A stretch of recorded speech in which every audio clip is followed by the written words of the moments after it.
Today, I visit Shenzhen, a vibrant city where innovation meets rich traditions and a thriving cultural scene. This is my first time in China, and I'm thrilled to be immersed in the energy of over 1 billion people. Join me on this exciting adventure in the land of the Red Dragon.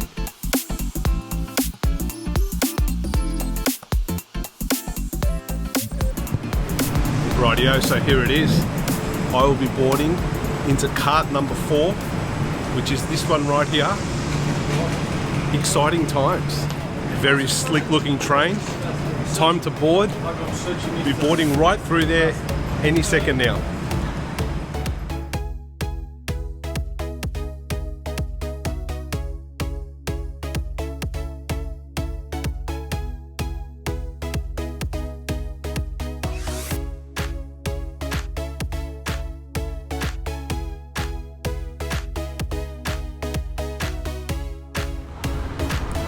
And just like that, I'm in China. It took about 20 minutes, not even, and here I am in Shenzhen. Wow. The whole ride was underground. I was looking forward to seeing some of the new territories and some of the landscape that exists in Hong Kong and maybe even China, but nothing, but that's okay. Now I've got to jump on line 3 to go to my hotel. Take another metro ride. Before boarding my train, I admire the new age robot and hologram technology at the station. Very impressive and signs that Shenzhen really is a future city.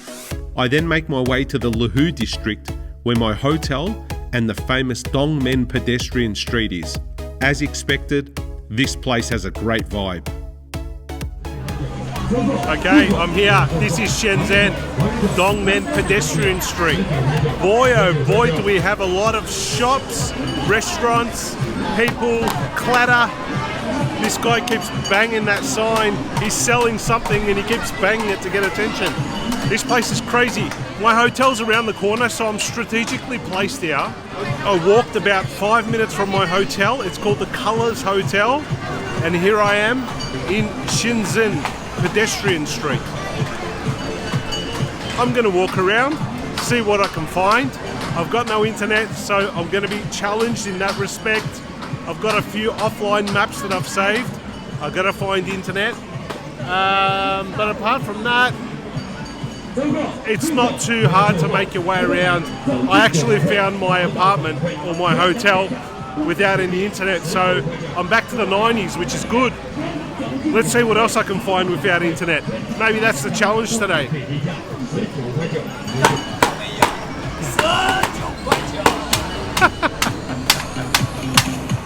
Shenzhen excites your senses with its flashing lights, energetic people, and mouth-watering aromas. I'm overwhelmed by it all because there's something to do, see, and eat around every corner.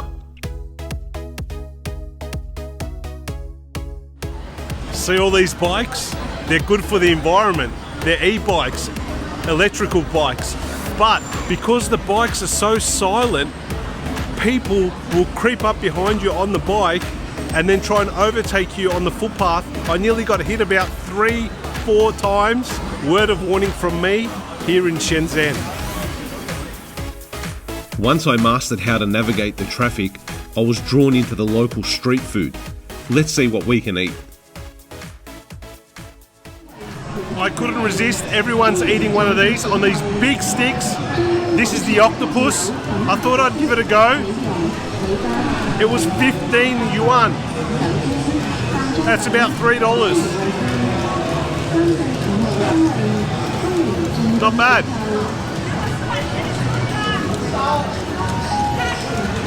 It's a bit spicy and salty.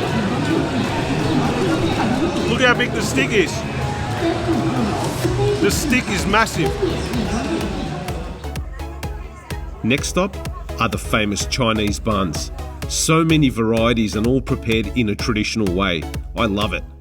I opt for my favourite buns, taro and chicken. I could really eat these buns the whole day, but I'm drawn to the crowds ahead congregating around several performances. Young people perform and seem to be entertaining both the crowds and their smartphone audiences. I'm in the square now, and this seems to be a bit of a streamer's corner. We've got this young lady going back and forward doing something. I have no idea what's going on. She's got a few guys following her around and she's on the move, so I can't keep up with her. God, I wish I knew Mandarin. Anyhow, it's a bit of a streamer's corner here. There's a lot of people walking around, streaming. There's a lot of people doing some, I'm guessing they're kind of TikTok actions or maybe some form of Chinese social media. But I've caught up to the young lady. She seems to be pacing back and forward. Maybe she's famous. This is definitely a performer's corner. Got a young lady there singing. This guy over here, he's doing some strange moves, but he's got the crowds happening. He's a bit of an entertainer and a singer. Look at the crowd. But there's also these other little stations around here where people are singing and dancing. Must be the entertainer's corner, must be. Get ready to be blown away by Dongmen Pedestrian Street and its surrounds. This place is loud, it's full of food, entertainment, and I say it's more for the young people. Things really happen at that Shenzhen speed here. It's so quick. Like, you walk into a store, you try and order, you gotta be quick. Whatever you do in Shenzhen, you must be quick or else you'll miss out. Even when you're walking, be quick and assertive or else people will steam ahead of you. It's all about the Shenzhen speed.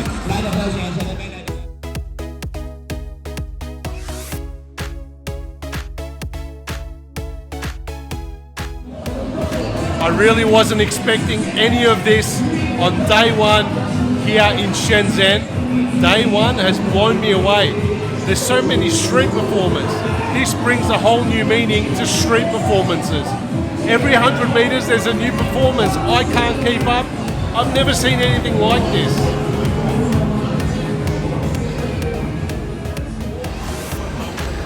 This is a nice street. From memory it's called China Characteristic Street and it's in the Dongmen area, not far from my hotel. Restaurants everywhere. And nice decorations at the top there as well. I found my favourite fruit. Cost me $3 Australian. Not bad, really good. It's funny how flavours trigger memories. The flavour of the jackfruit for some reason triggers Java in my head. I reckon I ate it every day there. And now it just takes me back to Java every time I eat jackfruit. Keep going. One thing I've noticed about Shenzhen as well is the air quality seems to be really clean. There's no smell of diesel in the air. I had to put up with that smell in Singapore. But here, I think that comes down to the amount of cars that are EVs. The cars with the green number plates indicate that they're an eco-friendly car. And if you notice as well, all of the motorbikes are all running on electric as well. So there's no fumes coming out of the motorbikes, but the sound and the noise is still there. They haven't addressed that one yet.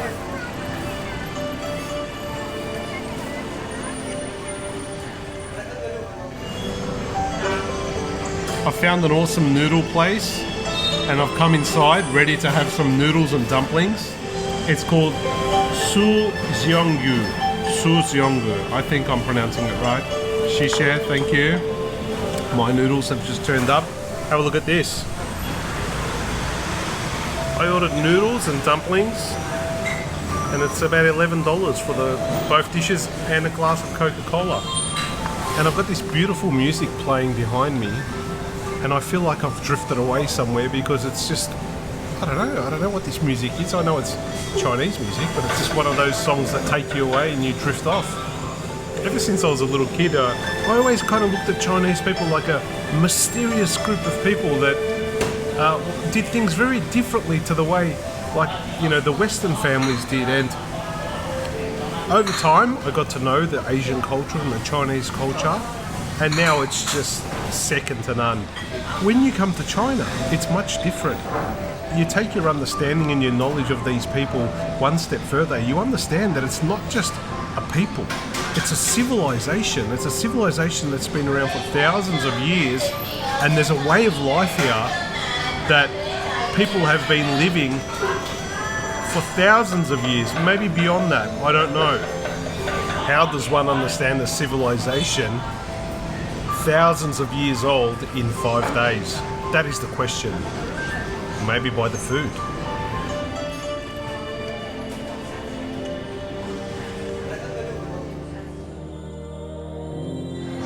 They take their baking very seriously now. Look at that.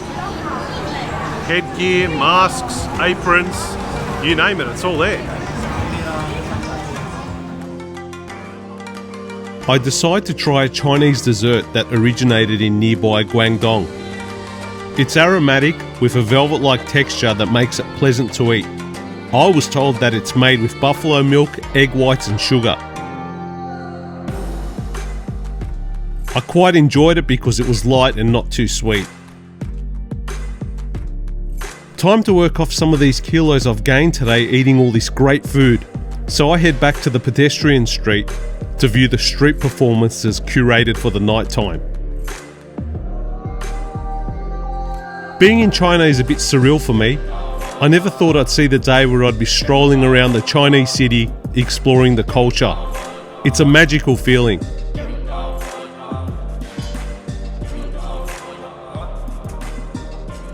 This whole area has been overrun by artists, whether they're TikTok artists or just some kind of online artists locally, I don't know, but on the hour or so you'll just see a new one burst out onto the scene with about 10 or 15 people following them with cameras, lights, action, you name it, it's all there, and there's just a big crowd of people racing after them.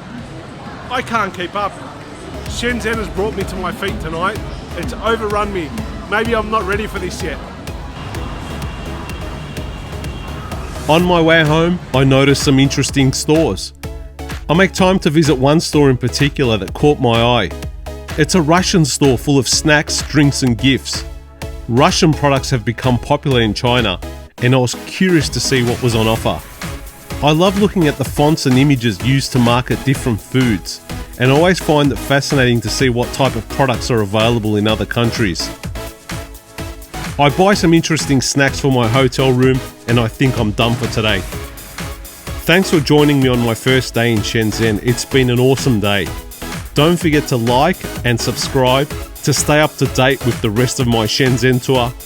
Looking forward to seeing you all in the next episode, and a big adios from your friend, the Hassmeister.